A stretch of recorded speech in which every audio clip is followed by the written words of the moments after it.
So hello guys. आज एक नई टॉपिक पर आते हैं।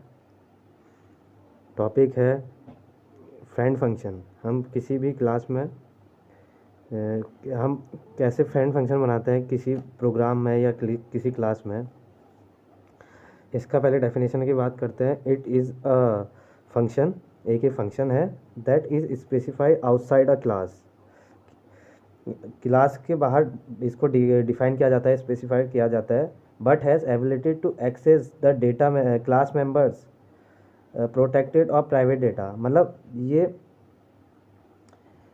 जो क्लास बनी है हमारी उसके डेटा मेंबर्स को एक्सेस करता है, चाहे वो प्राइवेट हो, प्रोटेक्टेड हो, पब्लिक हो, कैसे भी हो वो एक्सेस कर लेगा। तो फ्रेंड फंक्शन की ये है फ्रेंड फंक्शन। फिर है why it is use in C plus plus. ये सी प्लस प्लस में यूज क्यों है?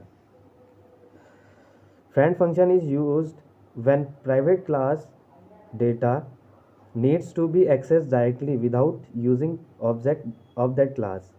मतलब ये है कि हम फ्रेंड फंक्शन का यूज़ इसलिए कर रहे हैं जब हमें प्राइवेट क्लास के मेंबर्स को एक्सेस करना है डायरेक्टली, किसी ऑब्जेक्ट की हेल्प से हमें डायरेक्टली एक्सेस करना है, तो उसके लिए हम फ्रेंड फंक्शन का यूज़ करते हैं। तो ये हो गया फ्रेंड फंक्शन, और हम यूज़ क्यों कर रहे हो फ्रेंड फंक्शन। अब आते हैं एडवांटेज।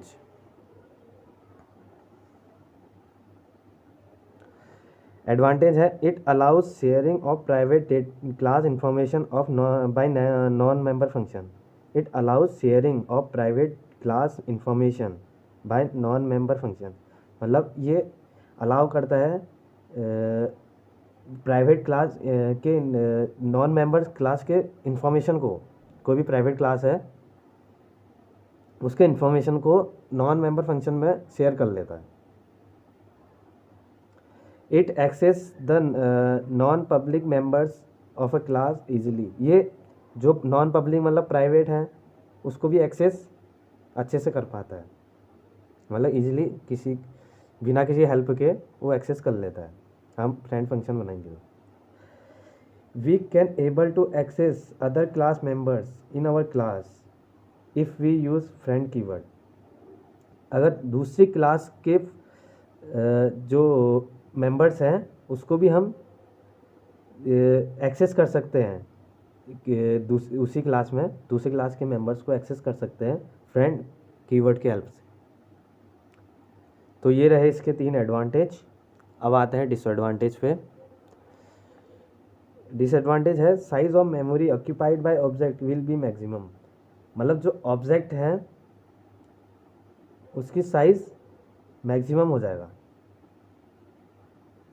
तो ये इसका एक मेजर डिसएडवांटेज है कि size of memory occupied by objects will be maximum हो जाएगा।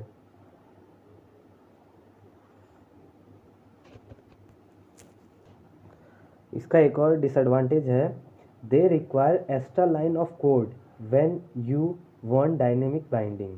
मतलब अगर हम डायनेमिक बाइंडिंग बनाएंगे तो उसके लिए हमें एक्स्ट्रा लाइन की ज़रूरत पड़ेगी कोड में, समझे। फिर उसके बाद आते हैं हम सिंटैक्स पे। सिंटैक्स है इसका क्लास, किसी भी क्लास का क्लास बनाना तो क्लास कीवर्ड, फिर क्लास का नेम, फिर लिख देंगे प्राइवेट के जो डेटा मेंबर्स हैं वो लिखेंगे, फिर लिखेंगे पब्लिक में जो मेंबर फंक्शंस हैं वो लिखेंगे, फिर लिखने पड़ेगा ये keyword friend, return type, function name, argument, फिर curly brace close, semicolon,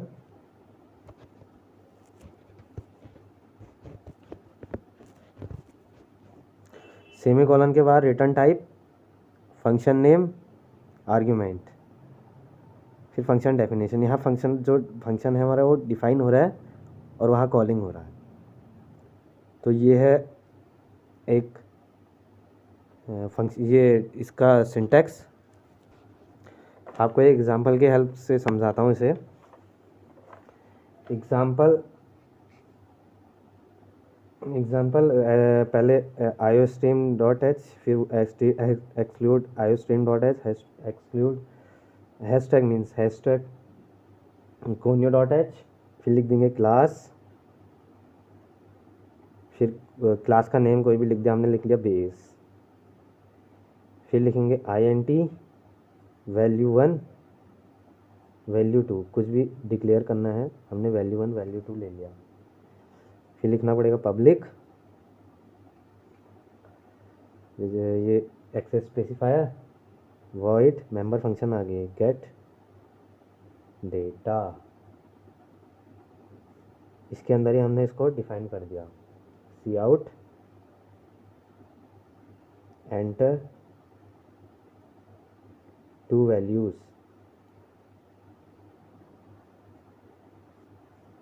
C in insertion operator value1, instruction operator value2, ये क्लोज हमारा। फिर लिखेंगे फ्रेंड कीवर्ड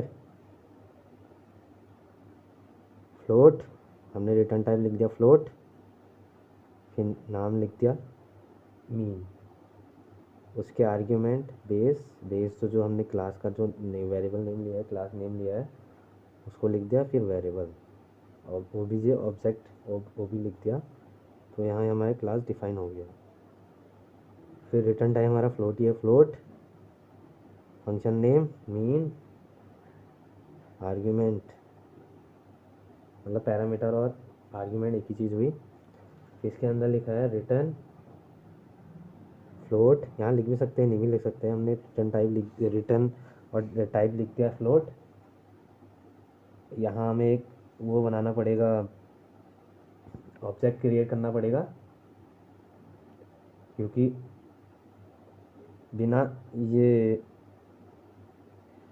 यहाँ आर्ग्यूमेंट के बिना हम कॉल नहीं कर सकते, तो आर्ग्यूमेंट लिखना पड़ेगा। उसके लिए जो हमने वेरिएबल लिया है आर्ग्यूमेंट के बाद ओबी डॉट value1, जो हमने वो लिए हैं वेरिएबल लिए हैं value1 प्लस यहाँ ऑपरेशन कर रहे हैं हम, और ओबी value2 डिवाइड बाई 2, कुछ भी हमने ये वाला ऑपरेशन कर दिया, a plus B divide by 2, ये क्लोज।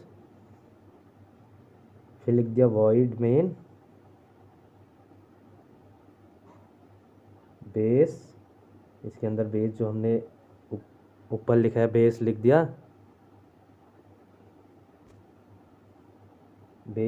उसके बाद ओबीजे एक वेरिएबल लिख दिया, ये हो गया तुम्हारा क्लास का नेम, ये वेरिएबल लिख दिया, दूसरा वेरिएबल बनाना पड़ेगा। फिर OBJ dot get data,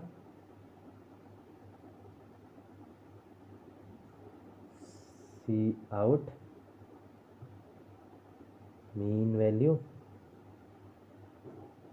is mean, ये हमने लिख दिया तुम्हारा, ये जो हमने ये बना रखा है वेरिएबल लिखा है वो वेरिएबल लिख दिया यहाँ पर, फिर यहाँ पर लगा दिया गेट सी एच, ये क्लोज। तो ये चलेगा प्रोग्राम, हमसे 2 वैल्यू इनपुट करना को कहेगा, हमने value1 दे दी तुम्हारी 2 और value2 दे दी 4।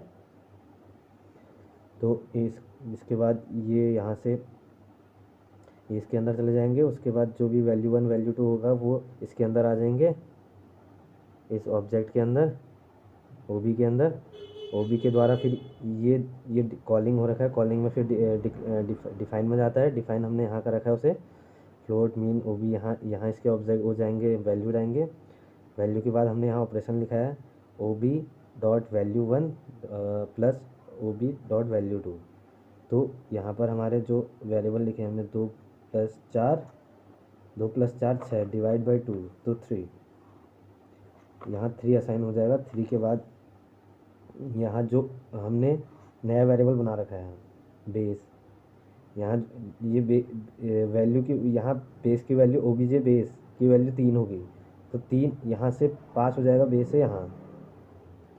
यहाँ ओबीजे को फॉरवर्ड हो गया 3, फिर यहाँ लिखा है OBJ dot get data, get यहाँ से हमें इनपुट दे के हमें यहाँ वो हो जाएगा स्टोर, स्टोर पे हमें फिर सी आउट ये दिख जाएगा, यहाँ से हमें सी आउट प्रिंट करे हुआ दिखा जाएगा। मीन वैल्यू ओबीजे यहाँ पर 3 दिखा जाएगा, हमारे गेट सी एच के द्वारा हमें आउटपुट स्क्रीन में 3 आंसर दिखाया जाएगा। तो आई होगा आपको समझ में आया होगा। फिर मिलते हैं।